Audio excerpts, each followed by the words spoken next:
राधे राधे राधे राधे। ओम गम गणपते नमः, अंबिकाय नमः, ओम नमः शिवाय नमः, ओम श्री परमात्मने नमः, ओम श्री गुरुवे नमः। आज हम कथा सुनाएंगे शिव पूजन की सर्वोत्तम विधि का वर्णन। ब्रह्मा जी कहते हैं कि अब मैं पूजा की सर्वोत्तम विधि बता रहा हूँ, जो समस्त अभिष्ट और सुखों को सुलभ कराने वाली है। देवताओं तथा ऋषियों, तुम ध्यान देकर सुनो। उपासक को चाहिए कि वह ब्रह्म मुहूर्त में शयन से उठकर जगदम्बा पार्वती सहित भगवान शिव का स्मरण करे तथा हाथ जोड़कर मस्तक झुकाकर भक्ति पूर्वक उन्हें प्रार्थना करे। देवेश्वर उठिए उठिए उठिए, मेरे हृदय मंदिर में शयन करने वाले देवता उठिए। उमाकांत उठिए और ब्रह्मांड में सबका मंगल कीजिए। मैं धर्म को जानता हूँ, किंतु मेरी उसमें प्रवृत्ति नहीं होती है। मैं अधर्म को जानता हूँ, परंतु मैं उससे दूर नहीं रह पाता हूँ। महादेव, आप मेरे हृदय में स्थित होकर मुझे जैसे प्रेरणा देते हैं वैसे ही मैं करता हूँ। इस प्रकार भक्ति पूर्वक कहकर और गुरुदेव की चरण पादुकाओं का स्मरण करके गांव से बाहर जाकर अपने शुद्धि करें। जलाशय में जाकर स्नान करें और षष्ठी, प्रतिपदा, अमावस्या और नवमी तिथियों तथा रविवार के दिन शिव भगत को यत्न पूर्वक दत्वन का त्याग कर देना चाहिए। अवकाश के दिन के अनुसार नदी आदि में जाकर अथवा घर में ही भली भांति स्नान करे। मनुष्य का देश और काल के विरुद्ध स्नान नहीं करना चाहिए। रविवार, श्राद्ध, संक्रांति, ग्रहण, महादान, तीर्थ, उपवास दिवस तथा अशौच होने पर भी मनुष्य गर्म जल से स्नान न करे। शिव भक्त मनुष्य तीर्थ आदि में प्रवाह के सम्मुख होकर स्नान करे। जो नहाने के पहले तेल लगाना चाहे उसे विहित एवं निषिद्ध दिनों का विचार करके ही तेल अभ्यंग करना चाहिए। जो प्रतिदिन नियम पूर्वक तेल लगाता उसके लिए किसी दिन भी तेल लगाना दूषित नहीं है, अथवा जो तेल इत्रादि से वासित हो उसका लगाना किसी भी दिन दूषित नहीं है। सरसों का तेल ग्रहण को छोड़कर दूसरे किसी दिन भी दूषित नहीं होता। इसी तरह देश काल का विचार करके विधि पूर्वक स्नान करें और स्नान के समय अपने मुख को उत्तर दिशा अथवा पूर्व दिशा की ओर रखना। ये सारी चीज़ें हमें पुराण नहीं बता सकते हैं। बिना पुराणों के ज्ञान के हम अज्ञान में ही विचरते रहते हैं। उच्छिष्ट वस्त्र का उपयोग कभी न करें। शुद्ध वस्त्र से इष्ट देव के स्मरण पूर्वक स्नान करें। जिस वस्त्र को दूसरों ने धारण किया हो अथवा जो दूसरों के पहनने की वस्तु हो तथा जिसे स्वयं रात में धारण किया हो, वह वस्त्र उच्छिष्ट कहलाता है। उसमें तभी स्नान किया जा सकता है तब उसे धो लिया गया हो। स्नान के पश्चात देवताओं, ऋषियों और पितरों को तृप्ति देने वाला स्नान अंग तर्पण करना चाहिए। उसके बाद धुला हुआ वस्त्र पहने और आचमन करें। द्विजोत्मा तदनंतर गोबर आदि से लीप पोत कर स्वच्छ किए हुए शुद्ध स्थान में जाकर वहाँ सुंदर आसन की व्यवस्था करें और वहाँ आसन विशुद्ध काष्ठ का बना हुआ पूरा फैला हुआ तथा विचित्र होना चाहिए। ऐसा आसन संपूर्ण अभिष्ट तथा फलों को देने वाला है। उसके ऊपर बिछाने के लिए यथा योग्य मृगचरम अथवा आदि ग्रहण करें। शुद्ध बुद्धि वाला पुरुष उस आसन पर बैठकर भस्म से त्रिपुंड लगाए और त्रिपुंड से जप, तप और दान सफल होता है। भस्म के अभाव में त्रिपुंड का साधन जल आदि बताया गया है। इस तरह त्रिपुंड करके मनुष्य रुद्राक्ष धारण करे और अपने नित्य कर्म का संपादन करके फिर शिव की आराधना करें। तत्पश्चात 3 बार मंत्रों उच्चारण पूर्वक आचमन करें। फिर वहाँ शिव जी की पूजा के लिए अन्न और जल लाकर रखें।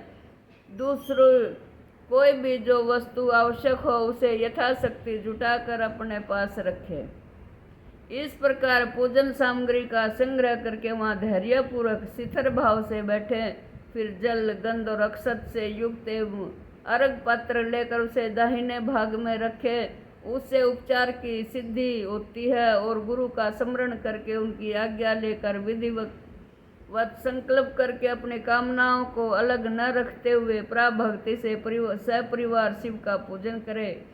एक मुद्रा दिखाकर सिंदूर आदि उपचारों द्वारा सिद्धि बुद्धि सहित विघ्नहारी गणेश का पूजन करें। लक्ष्य और लाभ से युक्त गणेश जी का पूजन करके उनके नाम के आदि में प्रणव तथा अंत में नमः जोड़कर नाम के साथ चतुर्थी विभक्ति का प्रयोग करते हुए ओम गम गणपते नमः अथवा ओम लक्ष्य लाभाय युताय सिद्धि बुद्धि सहिताय गणपते नमः तदनंतर उनसे क्षमा प्रार्थना करके पुनः भाई कार्तिकेय सहित गणेश जी का प्राभक्ति से पूजन करके उन्हें बारंबार नमस्कार करें। तत्पश्चात सदा द्वार पर खड़े रहने वाले द्वारपाल महोदय का पूजन करके सती साध्वी गिरिराज नंदिनी उमा की पूजा करे।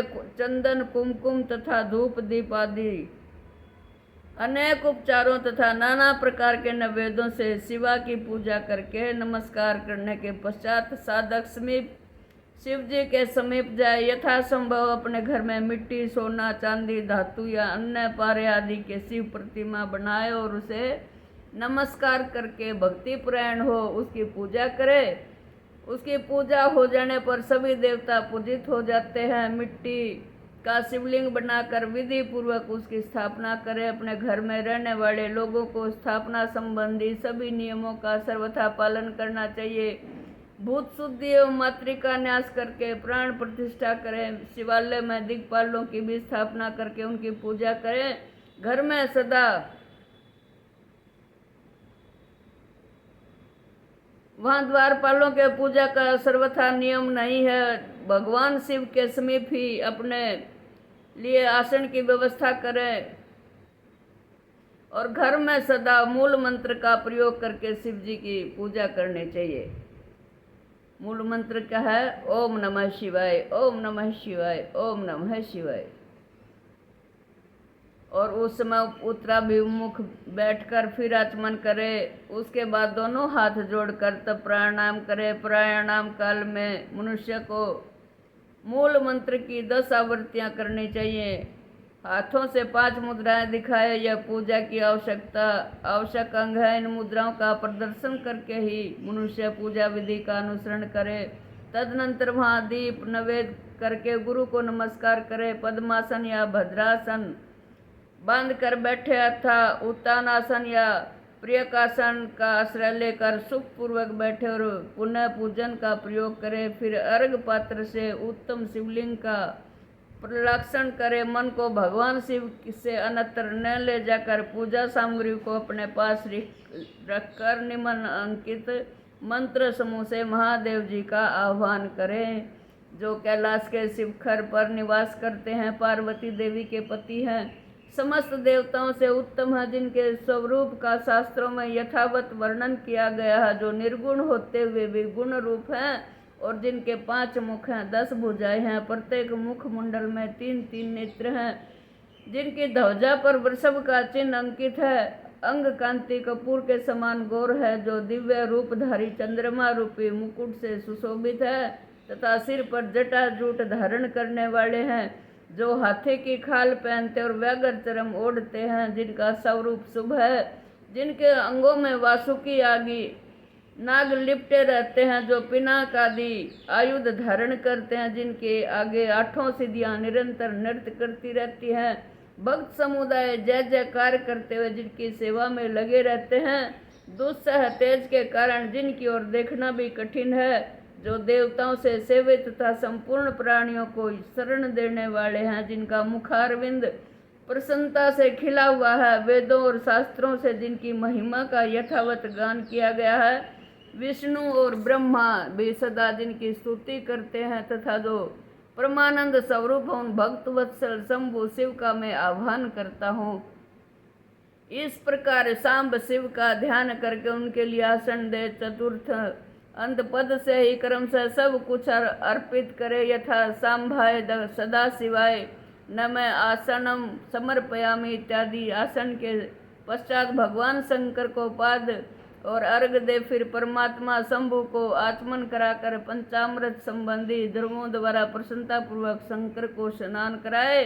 वेद मंत्रों अथवा समंत्र चतुर्थंत नाम पदों का उच्चारण करके भक्ति पूर्वक यथा योग्य समस्त द्रव्य भगवान को अर्पित करे। अभिष्ट द्रव्यों को शंकर के ऊपर चढ़ावे। फिर भगवान शिव को वारुण स्नान करावे। स्नान के पश्चात उनके श्री अंगों में सुगंधित चंदन तथा अन्य द्रव्यों का यत्न पूर्वक लेप करे। फिर सुगंधित जल से ही उनके ऊपर जलधारा गिराकर अभिषेक करे। वेद मंत्रों षडंगों अथवा शिव के 11 नामों द्वारा यथावकाश जलधारा चढ़ाकर वस्त्र से शिवलिंग को अच्छी तरह पोंछे। फिर आचमनार्थ जल दे और वस्त्र समर्पित करे। नाना प्रकार के मंत्रों द्वारा भगवान शिव को तिल, जौ, गेहूँ, मूंग और उड़द अर्पित करें। फिर 5 मुख वाले परमात्मा शिव को पुष्प चढ़ाएं। प्रत्येक मुख पर ध्यान के अनुसार यथोचित अभिलाषा करके कमल, शतपत्र, शंख पुष्प, पुष्प पुष्प, धतूर, मंदार, द्रोण पुष्प, तुलसी दल तथा बिल्व पत्र चढ़ाकर प्राभक्ति के साथ भक्तवत्सल भगवान शंकर की विशेष पूजा करे। अन्य सब वस्तुओं का अभाव होने पर शिव को केवल बिल्व पत्र ही अर्पित करें। बिल्व पत्र समर्पित होने से शिव की पूजा सफल होती है। तत्पश्चात सुगंधित चूर्ण तथा सुवासित उत्तम तेल इत्यादि विविध वस्तुएं बड़े हर्ष के साथ भगवान शिव को अर्पित करें। फिर प्रसन्नता पूर्वक गुग्गल और अगरू आदि की धूप निवेदित करें। तदनंतर शंकर जी को घृत पूर्वक दीपक दें। इसके बाद इस मंत्र के द्वारा भक्ति पूर्वक पुनः अर्घ दे और भाव भक्ति से वस्त्रों द्वारा उनके मुख का मार्जन करे। रूपम देहि यशो देहि भोगम देहि च शंकरम भुक्ति मुक्ति फलम देहि कृत्वा आरग्यम। नमो अस्तुते प्रभो शंकर, आपको नमस्कार है। आप इस अर्घ को स्वीकार करके मुझे रूप दीजिए, यश दीजिए, भोग दीजिए तथा भोग और मोक्ष रूपी फल प्रदान कीजिए। इसके बाद भगवान शिव को भांति भांति के उत्तम नैवेद्य अर्पित करें। नैवेद्य के पश्चात प्रेम पूर्वक आचमन कराए। तदनंतर सांगोपांग तांबूल बनाकर शिव को समर्पित करे। फिर 5 बत्ती की आरती बनाकर भगवान को दिखाए। उसकी संख्या इस प्रकार है: पैरों में 4 बार, नाभि मंडल के सामने 2 बार, मुख्य प्रत्यक्ष 1 बार तथा संपूर्ण अंगों में 7 बार आरती दिखावे। तत्पश्चात नाना प्रकार के स्रोतों द्वारा प्रेम पूर्वक भगवान वृषध्वज की स्तुति करे। तदनंतर धीरे धीरे शिव की परिक्रमा करे। परिक्रमा के बाद भक्त पुरुष साष्टांग प्रणाम करे और नीचे दिए गए मंत्र से भक्ति पूर्वक पुष्पांजलि दे। हे शंकर, मैंने अज्ञान से या जानबूझकर जो पूजन आदि किया है वह आपकी कृपा से सफल हो। हे प्रभु, मैं आपका हूँ। मेरे प्राण सदा आप में लगे रहें और मेरा चित्त सदा आप का ही चिंतन करता रहे। ऐसा जानकर हे गौरीनाथ, हे भूतनाथ, आप मुझ पर प्रसन्न होइए। प्रभु, धरती पर जिनके पैर लड़खड़ा जाते हैं उनके लिए भूमि ही सहारा है। उसी प्रकार जिन्होंने आपके प्रति अपराध किए हैं उनके लिए भी आप ही शरणदाता हैं। इत्यादि रूप से बहुत प्रार्थना करके उत्तम विधि से पुष्पांजलि अर्पित करने के पश्चात पुनः भगवान को नमस्कार करें। फिर नीचे दिए गए वो मंत्र से फिर उनका विसर्जन करें।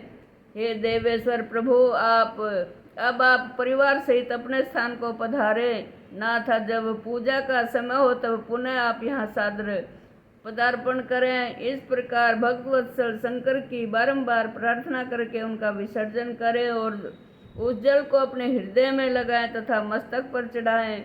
ऋषियों, इस तरह मैंने शिव पूजन की सारी विधि बता दी जो भोग और मोक्ष को देने वाली है। अब और क्या सुनना चाहते हैं? श्रीमन्नारायण नारायण हरि हरि, श्रीमन्नारायण नारायण हरि हरि। विभिन्न पुष्पों, अन्न और जल आदि की धारा से शिव जी की पूजा का महत्व इसके अगली कथा में सुनाएंगे। तब तक के लिए राधे राधे राधे राधे।